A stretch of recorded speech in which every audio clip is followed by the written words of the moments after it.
મેલડી માએ ઉજ્જૈનના રાજા વીર વિક્રમને આપેલા પરચાની વાત કરીશું। કહેવાય છે કે ઉજ્જૈન નગરીના રાજા વીર વિક્રમ 18 ભાષાના જાણકાર હતા અને સ્વભાવે ખૂબ જ સરળ અને વિવેકી હતા। એક દિવસ રાજાને એમ થયું કે મારે યોગ સિદ્ધિ મંત્ર શીખવો છે, પણ આ મંત્ર કામરૂ દેશમાં જ શીખવવામાં આવતો હતો। હવે વિક્રમ રાજાને તો આ મંત્ર શીખવાની તાલાવેલી લાગી, એટલે એક રાત્રે એ કામરૂ દેશ જવા નીકળી ગયા। કામરૂ દેશના જંગલમાં અંદર બાવા પોતાની સાધના કરી રહ્યા હતા। તેની પાસે જઈ રાજા અલખ નિરંજન બોલ્યા।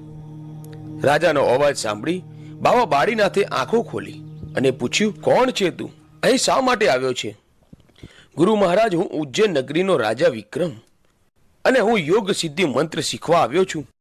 આ વાત સાંભળી બાળીનાથે પૂછ્યું, તું આ મંત્ર શીખીને શું કરીશ? ત્યારે રાજાએ કહ્યું, હું આ મંત્ર મારી પ્રજા માટે શીખવા આવ્યો છું। આ વાત સાંભળી બાવાજી રાજાને યોગ સિદ્ધિ મંત્ર શીખવવા તૈયાર થઈ ગયા, પરંતુ તેના માટે એક શરત રાખી। બાવા બોલ્યા, હે રાજા, કાળી ચૌદસની રાત્રે પૂતળી વાવના તળિયેથી પાણીનો એક લોટો ભરીને લાવે ને તો હું તને યોગ સિદ્ધિ મંત્ર શીખવાડું।